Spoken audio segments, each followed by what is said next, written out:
करीब जागो दुनिया, जागो जागो जागो दुनिया, जागो जागो।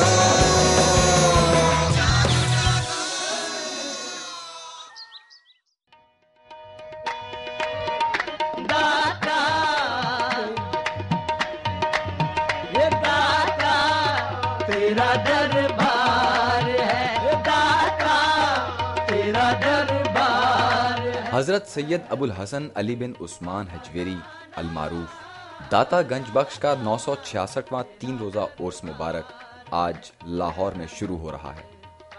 सैयदना अली बिन उस्मान हजवेरी 11वीं सदी के मशहूर आलिम और रहनुमा थे। आप सन 1000 में अफगानिस्तान के करीब एक कस्बे गजनी में पैदा हुए।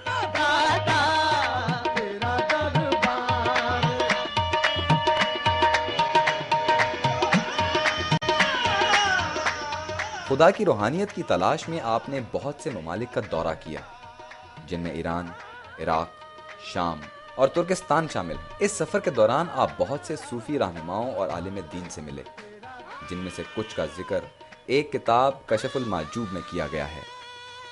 कहा जाता है कि आपकी ज़िंदगी में आपको गंज बख्श कहा जाता था। गंज बख्श का मतलब खुदा की रोशनी का अक्स है। तेरा दरबार है।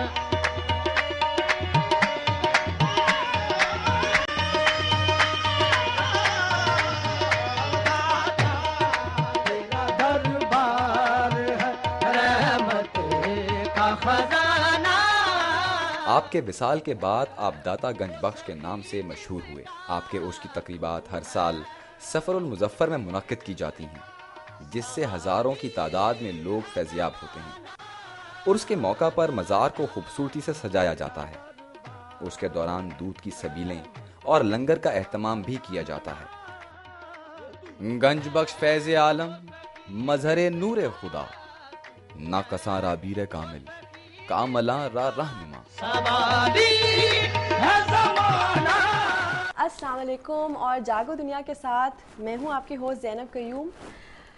औरिया साहब हमारे साथ सीनियर तज्ज़ियाकार और कॉलम निगार हैं। उसके साथ साथ ये ड्रामा सीरियल भी लिखते रहे हैं माशाल्लाह। मुझे आवाम के लिए कंसर्न है कि अगर आज उर्स है दाता साहब का, तो सब चाहेंगे कि वहाँ पहुँचें। तो ट्रांसपोर्टेशन स्ट्राइक हुई हुई है जी हाँ, कितनी मुश्किल हो रही है वैसे भी जो लोग पब्लिक ट्रांसपोर्ट यूज़ करते हैं। असल में ना मसला सारा ये है कि हमारा मामला ये हो गया हुआ है कि हम बड़े आदमी पे टैक्स लगाना भूल गए हैं। हमारा जितना भी जब भी हमें कुछ पैसे की ज़रूरत होती है हम आवाम को पकड़ते हैं और यूँ निचोड़ के रखते हैं। मगर जब आखिरी कतरा भी निकल जाएगा तो फिर क्या होगा? फिर लोग खड़े हो जाते हैं। देखिए ना, वो जो उसने लास्ट फिक्रे हैं ना, उसके कम्युनिस्ट मैनिफेस्टो के जो मार्क्स लिखे हैं, वो ये कहता ये है कि अगर दुनिया भर के गरीबों उठ खड़े हो, क्योंकि गरीबों के पास खोने के लिए और कुछ नहीं सिवाय उनकी जंजीरों के। इसमें एक अच्छी चीज़, मैं हमेशा पॉजिटिव चीज़ लेता हूँ, हम भी कोशिश करते हैं।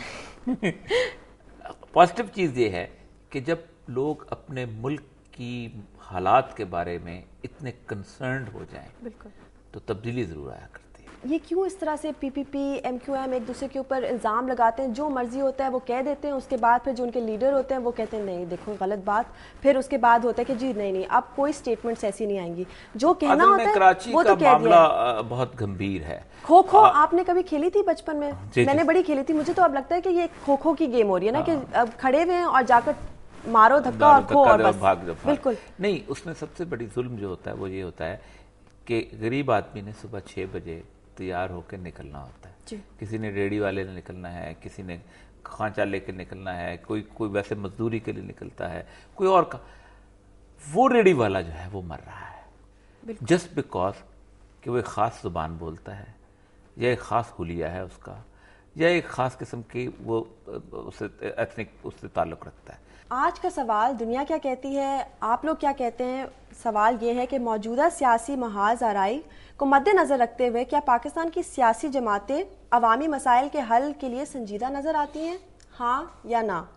आप हमें हमारे वेबसाइट पे जाकर अपना ओपिनियन दर्ज कीजिए, या फिर आप हमें ईमेल कीजिए jago@duniatv.tv पे, या फिर आप हमें SMS कीजिए 6622 पे, या फिर आप हमें कॉल कीजिए और बताइए कि आप क्या कहते हैं। क्योंकि میرا خیال ہے کہ اس وقت سب سے ضروری بات یہی ہے کہ عوام کیا کہتی ہے اور کیا کرنا چاہتی ہے. جی اصل چیز عوام مایوس ہے بہت زیادہ.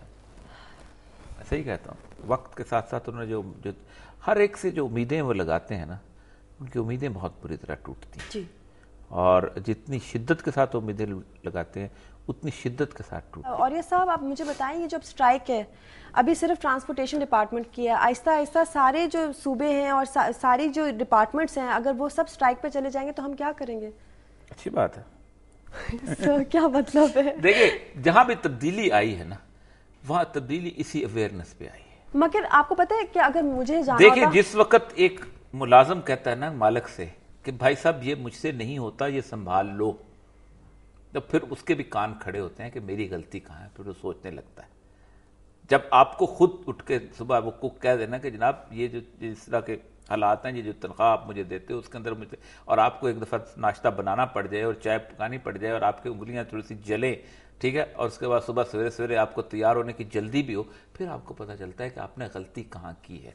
یہ جس وقت یہ لوگ اٹھتے ہیں اور کہتے ہیں کہ بھائی یہ جو ٹرانسپورٹ والے کہتے ہیں, وہ کہتے ہیں کہ بھائی صاحب آپ یہ گاڑیاں پکڑو اور اس پیٹرول کے اندر اتنے پیسوں کے اندر ہمیں چلا کے دکھاؤ, تو پھر آپ کو پتہ چلتا ہے کہ آپ نے غلطی کہاں کی ہے. مگر اب وہ ایک مثال دینے کے لیے گورنمنٹ کو, آپ دیکھیں کہ اگر مجھے صبح کو کہیں پہنچنا ہے کام پہ اور میں بس لیتی ہوں, اور میں اگر بس نہیں چلی تو پھر میں کیا کروں گی؟ اس کی وجہ پتہ کیا ہے کہ ہمارے ملک کے اندر پالیسی میکر کے درمیان اور عام آدمی کے درمیان اتنا فاصلہ ہے.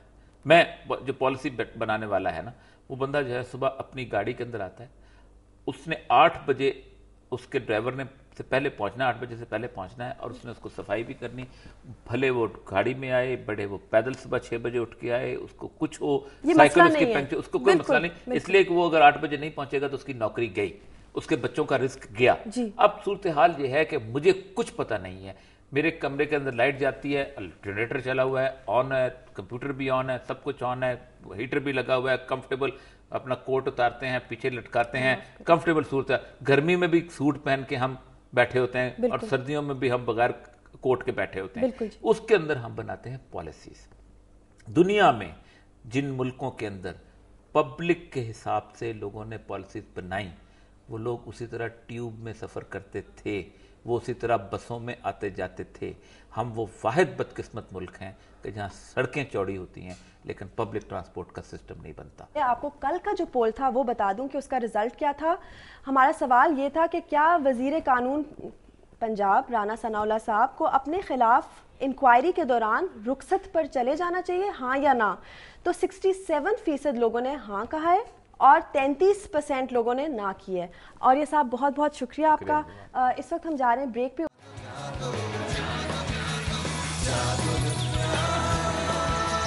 Jago, jago.